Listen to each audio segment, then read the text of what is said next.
There's a certain kind of power in silence that many overlook. It is not the silence of fear or submission, but the silence of understanding, of maturity, of choosing to rise above the noise. When the world pushes you to speak, to clap back, to justify, to defend, to explain, and you feel your heart pounding with the weight of words waiting to tumble out, it is then that you must remember the sacred strength in holding your tongue. Silence is not the absence of thought or emotion. It is the deliberate decision to let the storm pass without becoming part of it. Too often, people confuse silence with powerlessness, as if to say nothing is to surrender. But there are moments in life when silence is the greatest act of defiance and dignity. It is not that you don't know what to say or that you haven't felt the sting of injustice.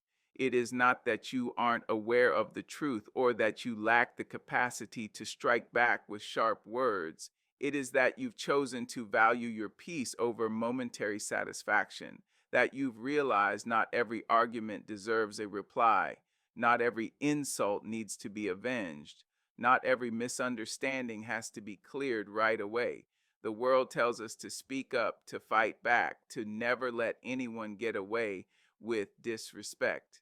But wisdom says there is a time to speak and a time to be still. And when God whispers to your soul to be quiet, it is not because he wants you to be small. It is because he is making space for something greater to unfold. There is a dignity in restraint that many have never tasted. And when you carry yourself with the quiet confidence of someone who knows the truth but doesn't need to prove it, you walk differently. You sit in the middle of chaos with a calm that unsettles others. People will poke at your silence. They will mistake it for guilt or submission. They will wonder why you're not saying more, why you're not explaining yourself, why you won't argue your point. But what they don't understand is that you are not staying silent because you are weak. You are silent because you are connected to something deeper than your pride. You are listening to a divine instruction that says, keep your mouth shut because if you speak now, you will only feed the fire. If you defend yourself now, you will only tangle yourself in their web. If you respond now, you may win the moment but lose your peace.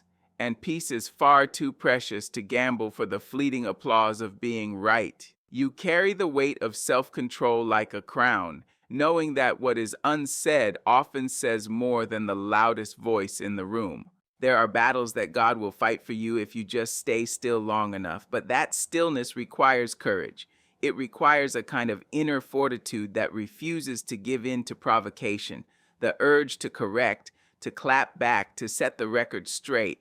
It's strong. It pulls at your ego, tells you that silence will let the lie grow, that it will let the disrespect linger. But silence in alignment with divine instruction does not permit disrespect. It rises above it.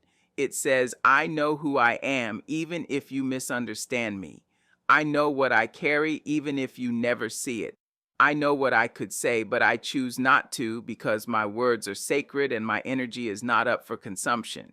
There's a power in walking away from the noise and choosing to preserve your essence. It is not giving up. It is wisdom wrapped in grace. Sometimes the most powerful thing you can do is breathe, stay still, and let the silence speak on your behalf. You don't have to explain the truth to those who are committed to misunderstanding you. You don't have to defend your honor to those who already decided what role they want you to play in their version of the story. You don't have to lower yourself to the level of chaos just to be heard. When you remain quiet under divine guidance, you're not shrinking. You're soaring above the mess, anchored in the strength that silence brings. When you hold your tongue in the face of conflict, when you choose not to retaliate even though your spirit burns with the weight of the injustice, you are not being passive. You are stepping aside to let the divine do what only the divine can. There are moments when silence is not silence at all. It is a conversation with heaven.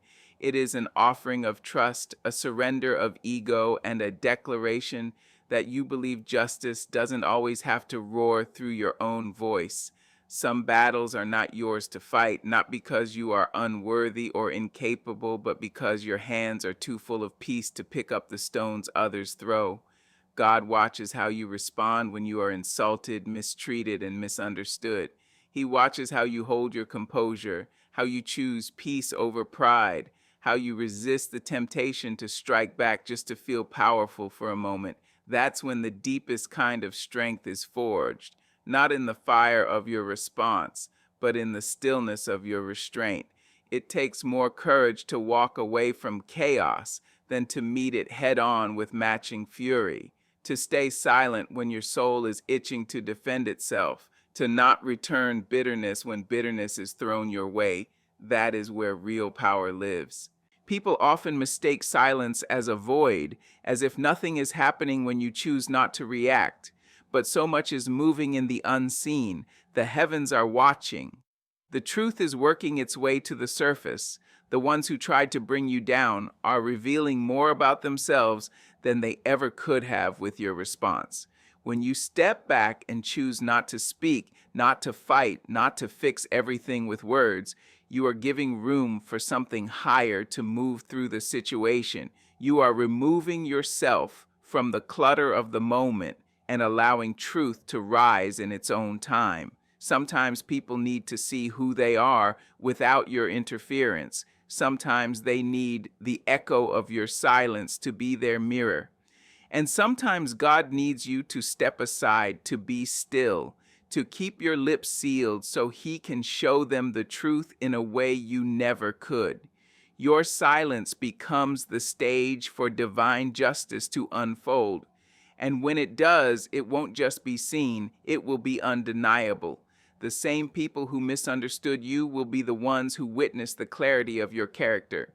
The same voices that tried to bury your name in confusion will one day speak your name with awe, not because you defended yourself, but because you allowed something greater to speak for you. When you let silence take the lead, you're not giving up your voice. You're choosing when and how to use it. You're deciding that not every moment deserves your energy. Not every attack needs an answer. Not every accusation must be dismantled by your own words. It's a kind of holy discipline, a spiritual posture that says, I will not be baited into smallness. I will not be drawn into a war that cost me my peace. I will not let pride push me into places that silence would have protected me from. You let go of the need to be understood in the moment, trusting that time, truth, and divine justice will do the explaining for you. And when the explanation comes, it won't need your voice. It will come through circumstances, through quiet revelations, through changed hearts, and through undeniable outcomes. People who once questioned your motives will be met with the fruit of your silence. They will see that while they were busy shouting, you were building. While they were spreading rumors, you were growing roots. While they were hoping to see you react, you were praying, healing, and rising. This kind of silence is not passive. It is not shy. It is not fearful. It is strong and fierce and intentional. It holds its head high. It walks away with grace. It chooses dignity over drama. It knows that if God is for you, you don't have to convince anyone else. It knows that when you trust divine timing, you won't have to demand your moment of justice because it will arrive exactly when it's meant to. And when it does, your silence will speak volumes, not because you kept quiet out of weakness, but because you understood that real strength often looks like saying nothing and letting everything unfold in divine order. Speaking too soon can damage what patience could have preserved. When emotions run high and thoughts race faster than wisdom can catch up, words become weapons, not only against others, but against yourself. There's a reason the heart and tongue are not connected directly, because the heart needs time to process what the tongue is too quick to say. When someone offends you or misunderstands your intentions, your first reaction may be to lash out, to explain, to correct, to defend. But wisdom doesn't move at the speed of emotion. It waits, it listens, it breathes. Your silence is not you swallowing your pain or pretending not to care. It is you allowing the truth to settle in your spirit before you let it travel through your mouth. Hasty words are like seeds thrown in shallow soil. They sprout quickly but cannot stand the test of time. But words born out of reflection and restraint grow deep and strong, and they carry a weight that careless speech never will. There is a power in giving yourself space to feel what you feel without having to immediately react to it. You are not a prisoner of your reactions. You are not bound to the urgency of explaining yourself in every moment. There is wisdom in delay, in taking a breath before you speak, in giving your emotions room to cool so your words come from clarity and not from chaos. Too many wounds have been opened by words spoken in a moment of heat, and too many relationships have fractured because someone couldn't wait for truth to rise gently instead of rushing it out like a storm. When you keep your mouth shut in those vulnerable spaces, you give your heart time to catch up with your soul, to make sure what you say serves your purpose and not just your pain. The tongue has built kingdoms and burned them down, and it does both with the same speed. What separates the wise from the foolish is the pause between feeling and speaking. That pause is sacred. That pause is strength. The world teaches us to say whatever we feel, to be raw and unfiltered, to let people know exactly where we stand. But divine wisdom teaches us to filter our feelings through grace and understanding. Not every emotion needs a microphone. Not every offense needs a rebuttal. Sometimes the most powerful thing you can do is to let your silence be the shield between your peace and their chaos. There are people who will try to provoke you not because they seek truth, but because they seek reaction. They want to pull you into their storm so they don't have to sit in it alone. And the moment you speak without thinking, you've stepped into their arena, giving away your peace in exchange for a moment of control. But that control is temporary and it comes at a cost. You may say what you wanted to say, but lose the dignity that silence would have preserved. You may win the argument, but lose the opportunity to rise above it. When you hold back your words, especially when they feel like fire in your chest, you are not suppressing truth. You are honoring it. Truth doesn't always need to be loud to be effective. Some of the most profound truths are delivered in whispers after the storm has passed. And sometimes the best way to be heard is not to speak at all, but to let your actions, your consistency, your peace speak for you. The person who can master the space between reaction and response has mastered more than communication, they've mastered themselves. And that mastery cannot be shaken by misunderstanding or insult. It stands firm in silence until the right moment arrives. There is great discipline in refusing to let your mouth lead your life. When you let your spirit guide your words, when you wait until the noise settles inside of you, you can speak with a power that no shout can match. Words lose value when they are poured out too quickly. But when they are guarded, when they are thoughtful, when they come from a place of strength and not survival, they shift atmospheres. You are not weak for holding back. You are not passive for staying quiet. You are discerning, protecting the sacredness of your energy and your purpose. Every time you choose silence over reaction, you grow stronger. You become more attuned to what truly matters, and you begin to speak only when speaking will build and not break, heal and not harm, uplift and not unravel. That kind of control doesn't come from pride. It comes from knowing who you are and what your voice is truly meant to serve. There are moments when silence becomes the most important tool you have, not because you are afraid to speak, but because you are learning to see, to hear, and to discern what words alone can never show you. When you choose to keep your mouth shut, you are not shutting yourself off from the world, you are opening yourself to deeper understanding. You begin to notice what lies beneath the surface of people's words, the hidden motives, the quiet struggles, the truth that exists in tone, in body language, in timing. Speaking less makes space for listening more. And in that listening, you are not only learning about others, you are learning about yourself. The things that used to trigger an immediate response begin to lose their power because you no longer see them as personal attacks, but as information reflections of where someone else is in their journey. The pause that silence creates allows you to gather insight, not just about the situation, but about the energy that surrounds it. You start to recognize when something is sent to disturb your spirit and when something is sent to teach you. And in that recognition, you gain the wisdom to choose your response with care instead of reacting out of habit.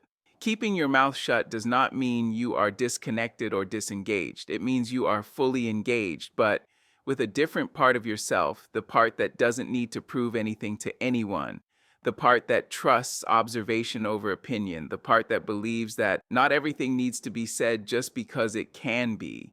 Silence becomes your sanctuary, a sacred space where your thoughts can settle and your perspective can rise. You don't rush to judgment. You don't rush to conclusion. You don't rush to speak. You allow things to reveal themselves in their own time. And what you see from that quiet space is often far more truthful than what could ever be spoken in the rush of conversation. People reveal who they are when you give them the space to speak freely while you stay still.